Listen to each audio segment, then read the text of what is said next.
Buenas tardes, bienvenido a todos los que nos siguen a través de la página de Helping Wildlife. Gracias a cada uno de los integrantes de Helping Wildlife por su organización, donde estaremos un webinar más acerca sobre el ecoturismo y la gestión comunitaria que surge de la herramienta para el cuidado de nuestros bosques. También estaremos respondiendo sus preguntas a través de la página de Facebook y sobre todo el ecoturismo a la conservación de la vida silvestre y también en los que están realizando en el transcurso, estaremos respondiendo sus preguntas en el transcurso de la transmisión.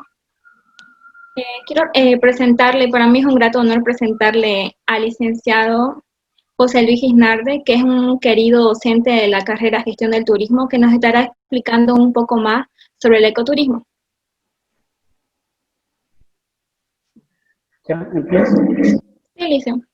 Ok, bien, en principio agradecer y felicitar a este grupo bonito, los de Helping, por organizar este tipo de eventos. Yo creo que es muy importante para ir desarrollando y actualizando la información en el área del turismo.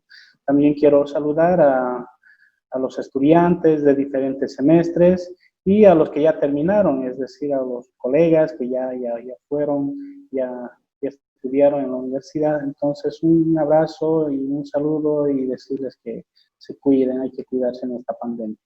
Entonces, bueno, también un agradecimiento y un saludo particular a Daniela, a Génesis, Yara, Ana y Valeria. Listo, ahora sí, ¿cómo empezamos? ¿Qué hacemos? Voy a mi presentación. Sí, licenciado. Sí, Ya, empiezo con la presentación entonces. Muy bien.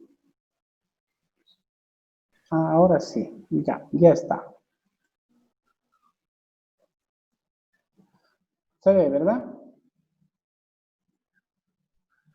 Sí, licenciado. Muy bien, entonces vamos a hacer una explicación de lo que es gestión de ecoturismo comunitario. Esta exposición está enfocado al desarrollo del ecoturismo en áreas protegidas, pero desde un enfoque involucrar a las comunidades, ¿ya? A las comunidades locales. Para entrar un poco en materia, los principios de lo que es el ecoturismo es que es un área, debe ser en un área protegida, ¿sí? O en un área natural. Entonces es una condicionante. Debe ser de bajo impacto ambiental, es decir, el ecoturismo siempre es un impacto desde el momento en que una persona entra al área protegida, pero ese impacto debe estar reducido a lo máximo, ¿ya? Debe beneficiar a las comunidades, esa es otra condicionante para que sea ecoturismo. Las comunidades deben ser actores, actores importantes en el desarrollo del ecoturismo, es decir, pueden ser servicios, prestadores de servicios, empresarios, microempresarios. Debe beneficiar a la gestión del área protegida en dos aspectos. Primero, debe beneficiar a la conservación, porque es sabido que también cuando el ecoturismo está mal manejado en un área protegida, puede ser más bien contraproducente, puede impactar negativamente en el área protegida.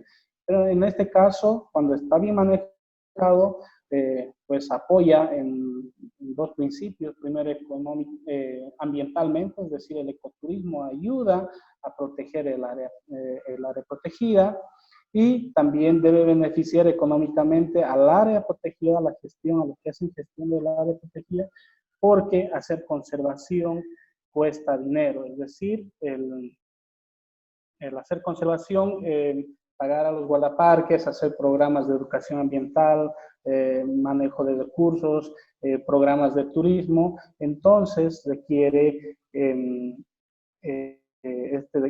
financiamiento, y normalmente el ecoturismo es una fuente muy importante para desarrollar estos programas.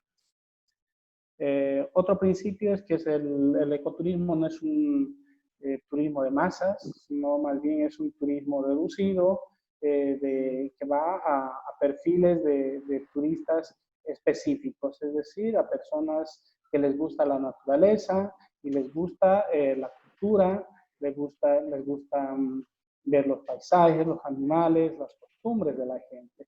No es para turistas que por ejemplo, le gustan estar en playa o en otro tipo de actividades. Bien, solo a grandes rasgos, algún dato del 2018, lo he tomado por que esto ya está consolidado. Simplemente podemos decir que en Ecuador, por ejemplo, el ecoturismo del 2018 en relación al 2017 ha crecido un 51%. Eso es locura, es decir, una tasa de crecimiento impresionante, sobre todo porque en Ecuador tiene Galápagos, las Islas Galápagos, ¿verdad? Entonces, mueve más o menos Ecuador a 2.4 millones de visitantes.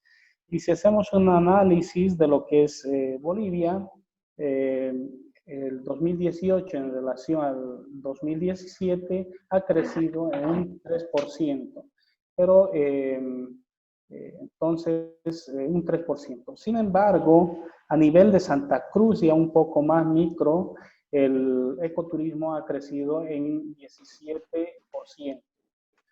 Si hacemos una revisión de otros países, como por ejemplo Costa Rica, ha crecido un 11% en relación al 2017. Entonces, un promedio, se puede decir, del ecoturismo es que tiene un crecimiento del 5 al 7% a nivel mundial. Esa es una de las tasas más elevadas en cuanto al turismo. Y esto obviamente hace que las personas se motiven a que este crecimiento se dé de esa manera, un crecimiento elevado, por los cambios climáticos, la desaparición de especies, la mayor conciencia de la gente de lo que es el cuidado del medio ambiente. Entonces, esa es una corriente que se está moviendo en gran manera y está haciendo que el ecoturismo sea una de las áreas del turismo que crece más, con mayor pronunciamiento. Los principales destinos de Bolivia, tenemos el lago Titicaca, Salar de Uyuni, La Paz, Potosí, Toro y las Misiones. Si bien tenemos La Paz y Potosí como ciudad, como pueblos, que son principales puntos de llegada de los visitantes, el resto de los sitios como el lago Titicaca, Uyuni, Toro, son áreas naturales, es decir, llegan a la naturaleza, para visitar la naturaleza. Entonces tenemos un gran potencial nosotros para atraer estos visitantes. Bien, ya para entrar a la gestión de lo que es el ecoturismo en un área protegida, ¿sí? Se debe considerar en gran manera la planificación, ¿ya? La planificación tiene que ser, está basado básicamente en un ordenamiento físico, ¿sí? Un ordenamiento físico que pretende llegar a ser sostenible en tres ambientes, básicamente, en lo que es económico, ¿sí?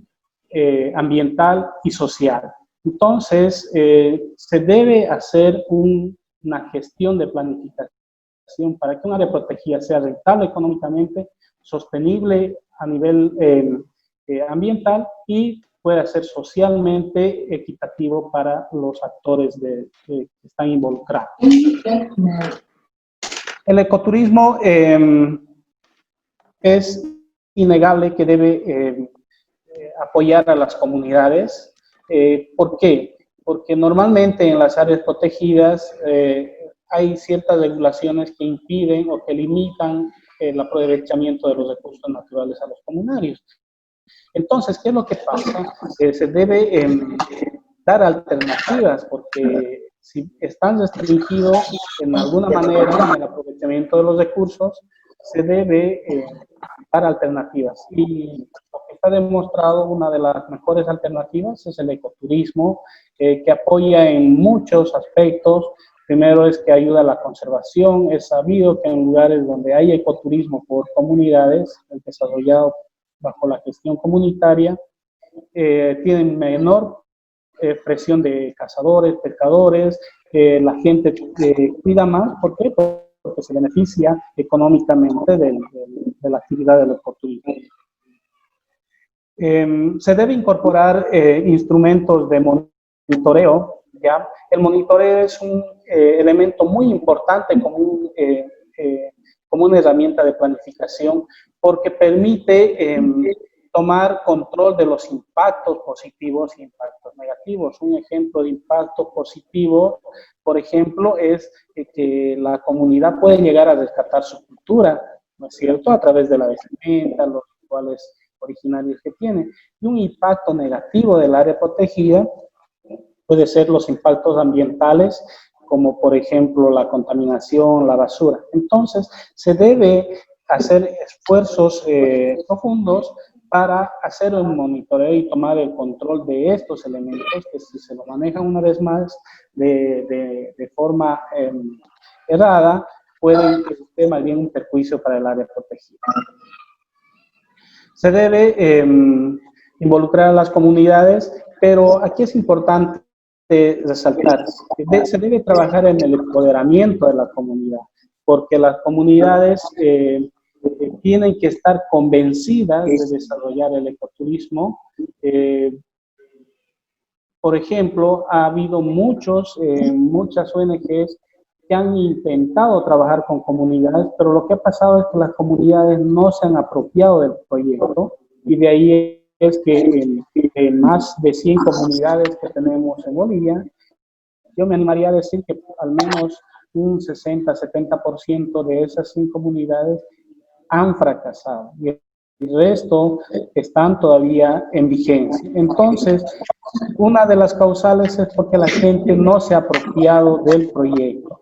Es decir, muchas ONGs pueden ir y ofrecer un desarrollo de ecoturismo, pero ellos no se apropian, entonces eso tiende a decaer.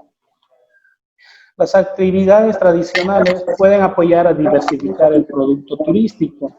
Es importante diversificar y especializar a las comunidades en cuanto a productos turísticos. Hace unos 10 años, por ejemplo, lo que atraía a los visitantes era observar las aves, los paisajes, conocer los animales, las plantas. Pero esa exigencia ahora ha cambiado. Ahora el turista, el ecoturista, quiere participar de las actividades de las comunidades.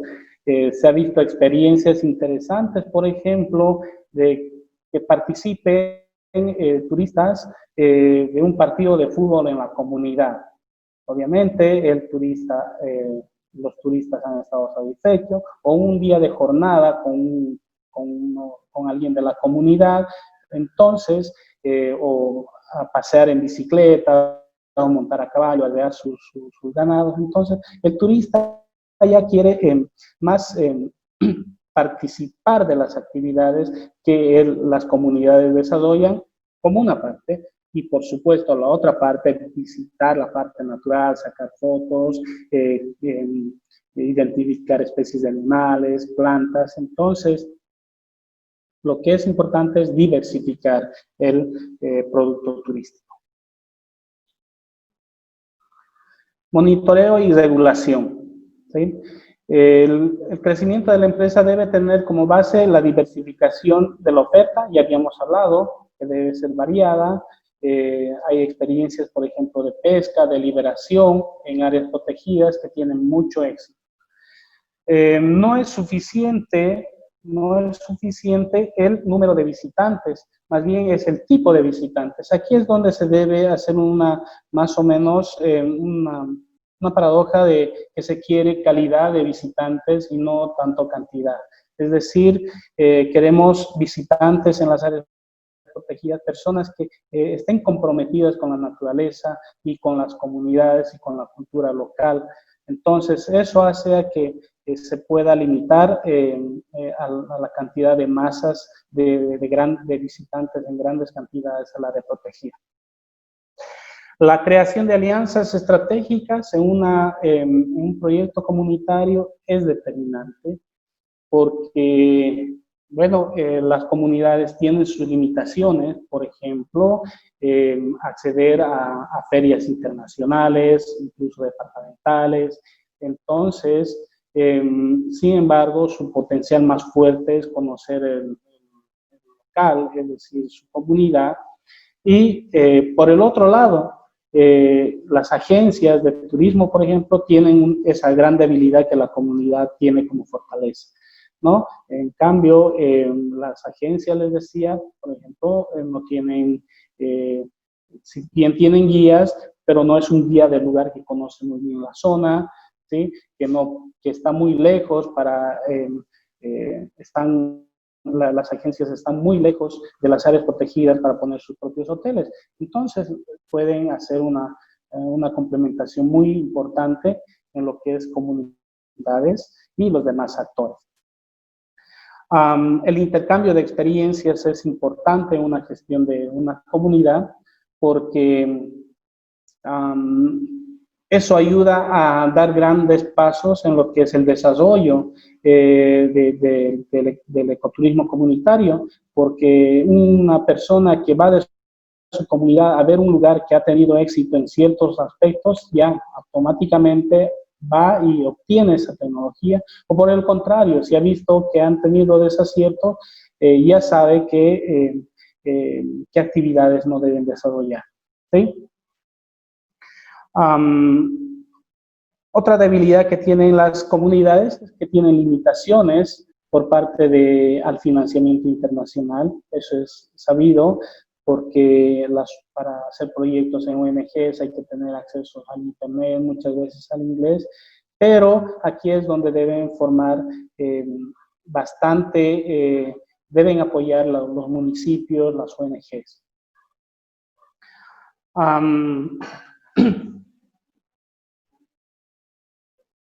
El desarrollo el desarrollo de los modelos comunitarios debe ser en base a incentivos fiscales y fortalecimiento de comunidad.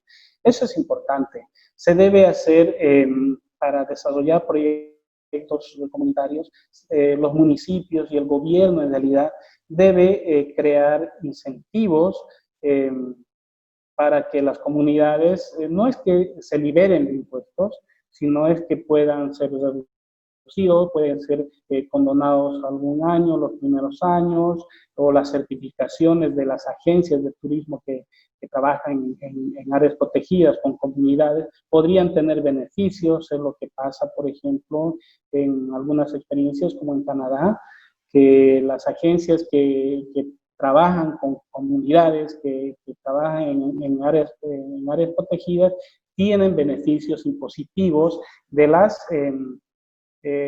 por parte del Estado. Entonces se debe buscar este incentivo hacia las comunidades. La comercialización del ecoturismo, ¿sí? Es sabido que la incidencia de la tecnología ayuda a lo que es la globalización. En esto muchos de los visitantes lo que pretenden es hacer una visita directa y lo hacen. La corriente es en que el visitante haga su propia reserva, haga su propio recorrido, ¿sí? Gracias a la tecnología puede hacer sus propias reservas, pero aquí siempre hay que ver dos cosas. Cuando el turista hace ese tipo de visitas, digamos, a una comunidad directamente, se logra de que el turista arriesgue mucho, tanto tiempo y economía, y hasta tal vez su seguridad cuando lo hace de manera independiente. Por eso es que siempre se debe tratar de que los visitantes accedan a través de las agencias para ir a las comunidades, y de esta manera la agencia siempre está garantizando la seguridad y la calidad de servicio, ¿ya? La comercialización debe enmarcarse en lo ambiental, en lo social y en lo económico, es decir, se ha podido ver que en muchos casos algunas agencias solo están viendo el tema económico, no están viendo el tema social, es decir, de que la comunidad participe, ¿sí? O tampoco se está viendo en el tema ambiental. Entonces, una agencia que comercializa productos comunitarios debe tomar muy en cuenta estos aspectos. De ahí, por ejemplo, que se puede ver en muchas comunidades que trabajan con ecoturismo, ¿sí? Se puede ver incluso en lugares donde hay mucha basura, es decir, las botellas, y entonces la comunidad tiene que estar improvisando esos basureros. Pero eso está mal, porque eso debería partir de una planificación comercial donde las agencias llevan a los visitantes y deben retornar con su propia basura. Se deben fomentar las alianzas entre actores, ¿sí? Ya habíamos dicho, el ecoturismo no es solo comunidades y agencias. Existen muchos más actores importantísimos, por ejemplo, los municipios, existen los ministerios, viceministerios, que deben dar incentivos y deben deben regular esta actividad, ¿sí? Porque a ver, eh, porque cada actor tiene su rol importantísimo. Por ejemplo, el municipio puede aportar con gente, con personal técnico apoyando, incentivando, reduciendo impuestos, ya habíamos dicho, ¿sí? El gobierno nacional puede apoyar con políticas, por ejemplo, de liberar requisitos para registrar como empresas comunitarias o como empresas o como guías, como guías certificados, ¿sí? Podría tener ese tipo de incentivos. Entonces, si todos los actores trabajan y apoyan en este tipo de coordinación, se puede lograr, estoy seguro, maravillas. Y sin ir lejos, por ejemplo, se tiene, me parece, un modelo que se debe de aplicar en Bolivia. Tenemos el Parque Toro Toro, donde existen muchos niveles de coordinación, está las áreas protegidas, está el municipio, están las agencias, están las comunidades, y cuando estos se articulan, todos se benefician, ¿sí? Todos se benefician, y ¿qué es lo que se llega a corto plazo? A corto plazo es que primero se da una imagen donde el turista tiene una mayor calidad de servicio, y luego el turista, al tener esta mayor calidad de servicio, ¿qué es lo que hace inmediatamente? Recomienda a otras personas. Entonces, en Bolivia tenemos experiencias exitosas que hacen a que el ecoturismo crezca, y hay que replicar en otros lugares. La promoción de estos proyectos comunitarios, decíamos, lo más importante es, y lo más efectivo es el boca a boca. Pero para llegar al boca a boca, primero se debe dar un buen servicio, una buena calidad del producto turístico. Y luego también se debe trabajar en fan trip, en press trip, es decir, que se debe fomentar a que las agencias de turismo vayan, visiten los lugares, las prensas vayan, los canales de televisión promocionen estos sitios turísticos, y de esta manera también utilizar tecnologías de nuestra era, lo que es el Facebook, WhatsApp y otros medios que pueda hacer para promocionar el ecoturismo. Todo esto haría a que el ecoturismo surja, pero además beneficie a las comunidades, a la área protegida, a los municipios. Entonces, se debe trabajar en esos lineamientos. Bueno, ese es el aspecto, pero yo quisiera tocar un punto más. El monitoreo se debe, si bien estos emprendimientos deberían hacer un enfoque más profundo en lo que es el monitoreo. Es lo que ahora está haciendo exitosos, grandes exitosos, que tienen gran triunfo de las comunidades que tienen gestión. El monitoreo. ¿Por qué? El tomar control de lo que pasa en el área protegida, los impactos negativos, impactos positivos, hace a que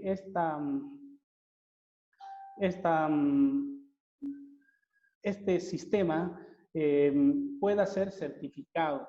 Es decir, los países más adelantados trabajan bastante en la planificación, comercialización y gestión del ecoturismo.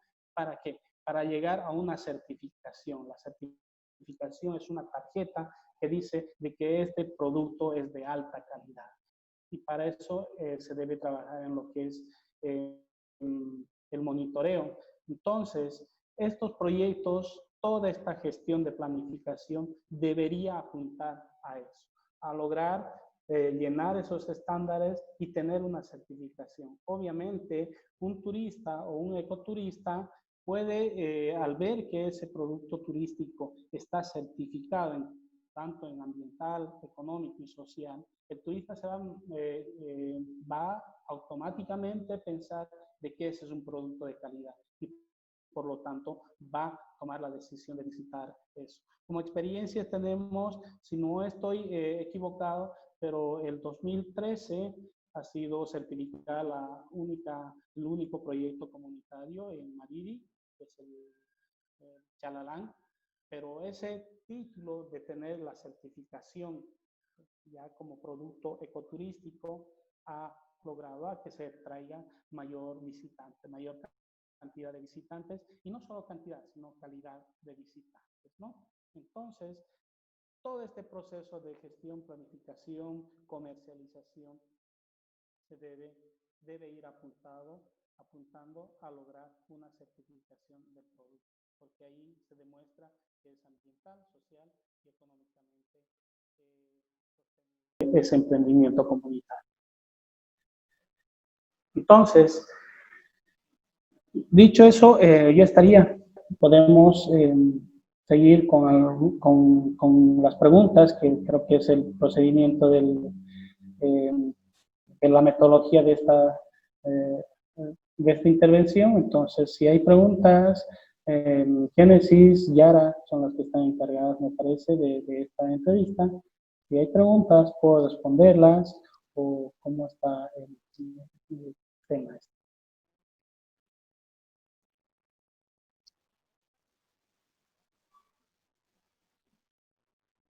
Sí, muchas gracias, licenciado, por su excelente disertación. Sabemos que esta actividad tiene un gran potencial para gestionarse en estos territorios protegidos que usted ha mencionado, pero también sabemos que si esto se desarrolla mal, puede convertirse en una amenaza para el medio ambiente, ¿no? Entonces, como hemos visto, mucho beneficiosamente para nosotros, también se ha ido entendiendo que esta actividad o que el futuro de nuestras especies que tenemos depende en gran medida de detener la destrucción de la naturaleza, ¿no? Y el cambio climático. Entonces, el ecoturismo puede jugar un papel muy importante en esta actividad, y como usted ha mencionado, ha crecido mucho en los últimos años, pero a pesar de tener ese enorme potencial, no siempre es una buena estrategia de conservación para la naturaleza, ¿no? Pero se puede lograr trabajando responsablemente, ¿no? De la mano de todos los actores que usted mencionaba, y todo se puede lograr, ¿no? Trabajando en conjunto y logrando un equilibrio. Tenemos una pregunta, hace Johnny Fernández en la transmisión en vivo. Dice, ¿qué tipo de actividades tradicionales pueden apoyar al ecoturismo? ¿Me repite la pregunta, por favor, Yara? ¿Qué tipo de actividades tradicionales puede apoyar al ecoturismo? Ya. Bueno, yo soy un convencido de que el ecoturismo es es un papel blanco en el que se puede crear un montón de actividades que que pueda ser de mucho gusto para el ecoturista. En este momento se me ocurre, por ejemplo, preparar comidas tradicionales, que el ecoturista no solo vaya y se siente a la mesa esperando el sonso. No, señor, vamos a hacer el sonso con usted, vamos a promover, vamos a hacer el sonso. Entonces, el ecoturista automáticamente ya va a ser partícipe, que es lo que el nuevo perfil del visitante entonces se puede hacer muchas actividades, desde arrear caballos, como les decía, pueden ir a jugar fútbol, pueden hacer plantaciones con las comunidades, bueno, pueden ir a hacer un día agrícola, arrear los animales domésticos. Bueno, eso por un lado. Y por otro lado, también el ecoturista normalmente es una persona joven, digamos, más osado, que puede participar de otro tipo de actividades que son más intensas, por ejemplo, actividades de rappel, canopy, entonces, o montar a caballo, o puede ser descenso de montaña también. Entonces hay actividades un poco más tranquilas, más culturales, pero también hay actividades un poco más fuertes, más extrovertidas que se puede desarrollar en el desarrollo del ecoturismo, ¿no? Y el resto, como les digo, como que queda papel en blanco. Hay muchas actividades que se puede hacer en un área protegida. Muchas gracias. Aquí tenemos otra pregunta. Dice, según su punto de vista, ¿cuál es el primer paso que se debe tomar para reactivar el ecoturismo de una manera amigable con el medio ambiente? Bien, sí, como estaba al principio de mi presentación, el primer tema de análisis era la planificación. Se debe hacer una planificación, pero una planificación no muy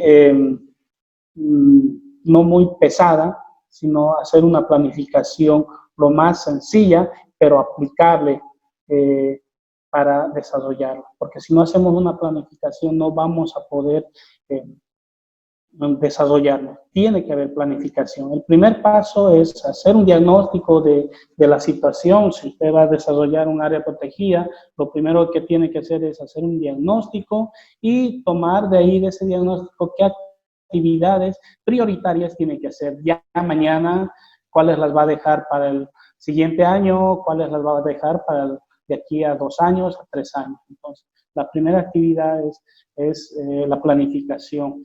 No le puedo decir exactamente qué, porque cada área protegida o cada emprendimiento comunitario tiene diferente situación. Puede haber áreas, comunidades que ya solamente están esperando a que se levante la cuarentena. Entonces, lo que se puede hacer en la planificación, apuntar en promocionar y promover.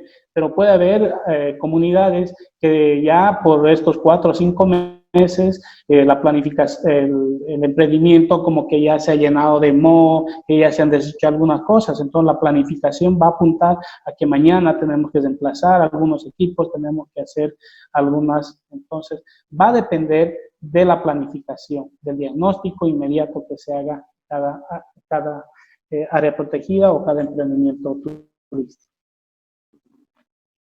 Aquí tenemos otra pregunta que dice, ¿cuál es la diferencia entre ecoturismo y turismo sostenible?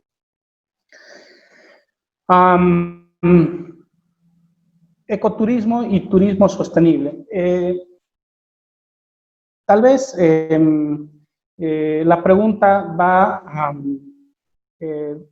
a diferenciar ecoturismo y turismo sustentable, ¿ya? El ecoturismo tiene las bases principales, la que les he mostrado al principio de presentación, de que tiene que ser un área protegida, que tiene que ser a las comunidades y tiene que ser tiene que ser de bajo impacto y demás. Pero un ecoturismo sustentable o un turismo sustentable tiende a apuntar a inyectar más tecnología. Es decir, puede ser un área natural, pero que ya va enfocado a desarrollar grandes masas de visitantes, y esa sería la diferencia entre ecoturismo y turismo sustentable. El turismo sustentable normalmente se aplica más tecnología, por ejemplo, tal vez hacer rieles de un tren que va por un sendero, estoy hablando tal vez algo subjetivo, pero aplicar una tecnología más moderna. Pero un ecoturismo tiene que ser lo menos impactado posible ambientalmente. Aquí le menciono otra pregunta que dice, ¿cómo podríamos reducir impacto causado por los diferentes incendios en las áreas protegidas? Ya, justamente decíamos impacto, el monitoreo de un área protegida es importante. Normalmente es un tema que no se lo trabaja mucho porque tiene un costo, obviamente, pero el monitoreo es importante y va a enfocar ese tipo de temas.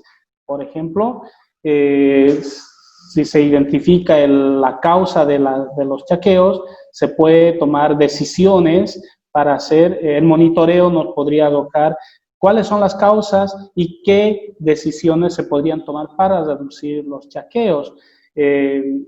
En cuanto a decisiones, podría haber, por ejemplo, de medidas directas o medidas indirectas.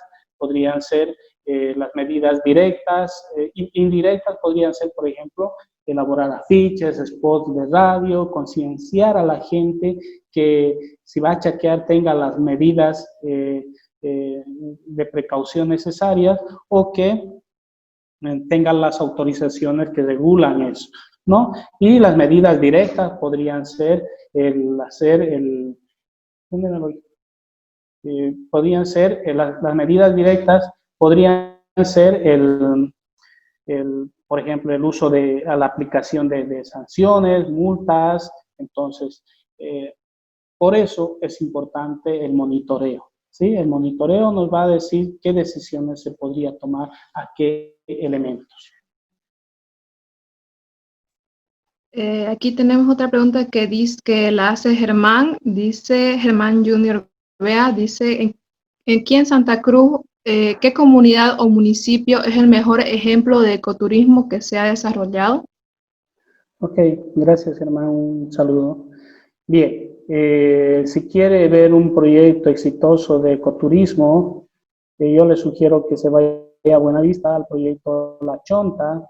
Es un proyecto que ha sido inaugurado en 2005, si no me equivoco, pero está vigente, donde la comunidad vive del ecoturismo, no en su totalidad, obviamente, una parte es agricultor, pero tiene buenos ingresos que le ayudan a su economía, pero además, lo más importante, lo que decíamos para la condición del ecoturismo es que la comunidad ayuda a la conservación. Es decir, si en esos lugares, en La Chonta, hay pesca o hay caza o hay tala, tenga por seguro que los de la comunidad van a saltar y se van a poner al frente para que no se haga eso. Entonces se cumple la condición, y ese es un proyecto muy interesante que yo lo pondría como un modelo de gestión comunitaria de ecoturismo.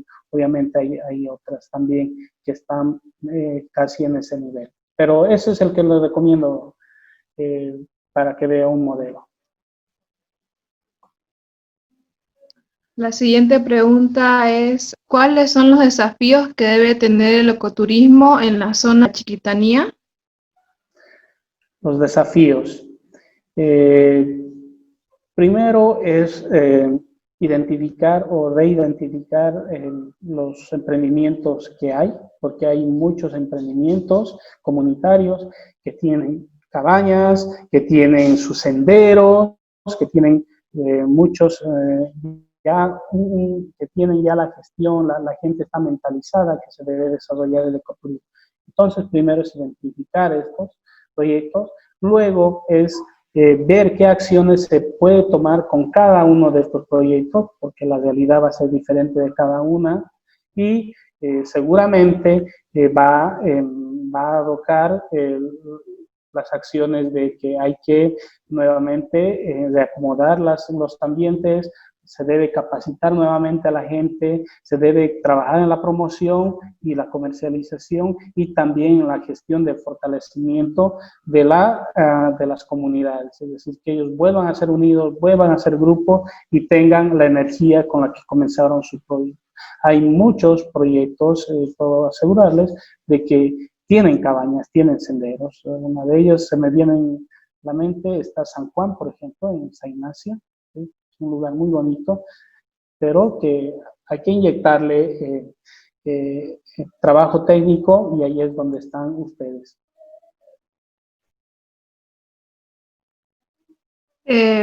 La siguiente pregunta sería, dice, sabemos que cuando las restricciones de seguridad se levanten, las personas empezarán a moverse en masa. ¿Qué consejo le puede dar al turista para que su visita cause el menor impacto posible? Ya, el menor impacto posible son... normalmente debemos hablar de dos tipos de turistas. El turista extranjero normalmente ya tiene un 70-80% de conciencia cómo debe comportarse en un área protegida, el tema de la basura. Es más, si ellos ven que algo no está bien en el impacto negativo, como que son los primeros en reclamar. Lo que sí hay que trabajar es en los turistas nacionales, que nos falta todavía bastante el tema de cuidar los impactos negativos. Ahí es donde, por ejemplo, se dice que un sendero de 100 visitantes, bueno, entran 100 visitantes extranjeros, pueden causar mucho menos impacto que un colegio de, no sé, de sexto de primaria, ¿no es cierto? Que puede, y que es en un número de 15, 20 personas, pueden impactar mucho más. Entonces, se debe trabajar en tomar conciencia y en los elementos ya de gestión del área protegida, de cómo reducir y tomar control de esos impactos.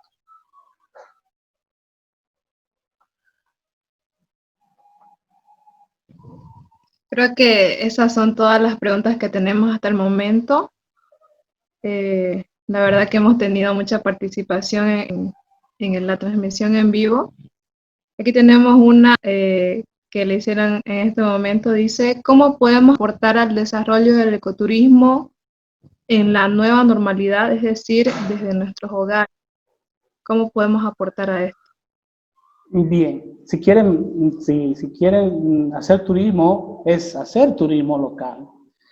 Si quieren aportar en la planificación desde la etapa de estudiantes, que normalmente es este público, es hacer proyectos en las comunidades. Ahí están las comunidades con mucha sed de ayuda, de pedir ayuda, de querer desarrollar el ecoturismo. Entonces, es visitar estos lugares a los que quieren visitar y fomentar el turismo interno, y para los que quieran apoyar en la gestión es nomás hacer estudios. Muchos de ustedes hacen proyectos de grado, trabajos dirigidos, entonces es a trabajar con estas comunidades para que puedan desarrollarse lo más rápido posible.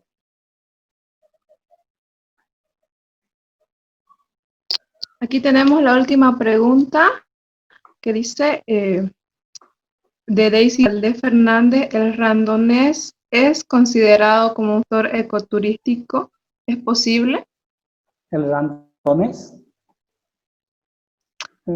Sí, perdón, ¿qué sería? Randonés quiere decir ex- excursionismo. Es como el que si excursionismo. que si eso puede considerarse como un factor ecoturístico posible. Claro, el excursionismo es una actividad que puede ser tomado, hacer un paseo en el día, en un sendero corto de una comunidad que tiene o de un área protegida que tiene habilitado para turismo. Claro que sí. es considerado. Ya.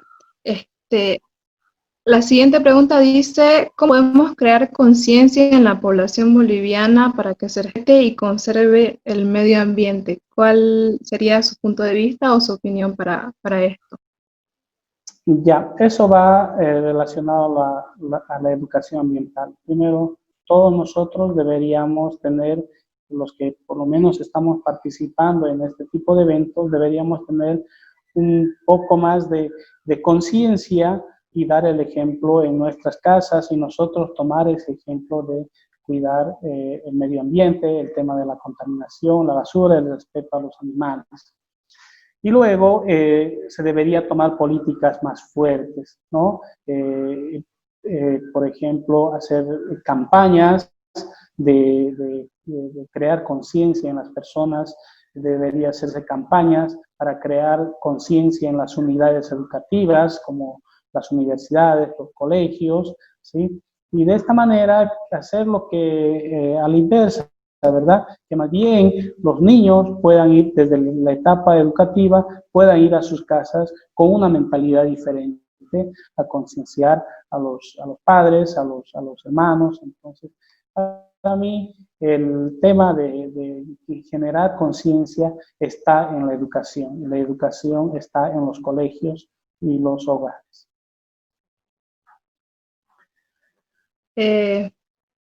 Bueno, ya acabamos creo que con las preguntas que teníamos pendientes. Y como últimas palabras, ¿algún mensaje que usted le quiera brindar a la sociedad en general con respecto al ecoturismo? Sí, bueno, primero es decirles que nuestro país es una magia de país. Soy un convencido que tenemos de todo. Queremos nieve, bueno, vamos al altiplano, y queremos desierto, bueno, vamos a la reserva Eduardo Aroa. ¿Sí? Queremos ríos, vamos a los ríos de Chapay. Entonces tenemos una diversidad extraordinaria, y que visiten, movamos el turismo interno. En nuestro país el hacer viajes no es caro, es accesible para las familias. Entonces, visitamos, generemos movimiento económico, y esto va a hacer a que nuestro país desarrolle más en lo que es el turismo. No nos olvidemos que el turismo es una economía muy importante que trae economía y genera movimiento económico directo en la sociedad. Entonces, a visitar nuestros sitios, nuestras áreas naturales, nuestras áreas protegidas. Muchas gracias, licenciado, por toda su disertación y responder a todas las preguntas que tenemos del público. La verdad, fue muy enriquecedor para nosotros conocer un poco más sobre este tema y ver el punto de vista que tiene usted, y también beneficiarnos por todo esto. Le cedo la palabra a Génesis para que podamos despedirnos con todos. Gracias, licenciado. Muy bonita explicación sobre el ecoturismo y cómo podemos mejorarnos. Gracias por aceptar la invitación, licenciado. Estamos muy felices. En el Facebook hubo mucha interacción de las personas mandándole saludos. Una de ellas es Mayra Salazar, y Seleni Justiniano, Germán, están mandándole saludos. Gracias a las personas que nos siguieron a través de la transmisión de Facebook, varios de nuestros compañeros igual. Gracias, Licen, por aceptar la invitación. Ok, en todo caso, ¿no? agradecerles a ustedes por darme la posibilidad de compartir un poco de mi criterio. También saludar a todos sus compañeros y a otras personas que son ya mis colegas. Entonces, simplemente decirles que tras pase esta pandemia hay que trabajar duro, hay que reactivar el país. ¿Sí? Gracias, Licen. Con esto concluiríamos todo. Gracias.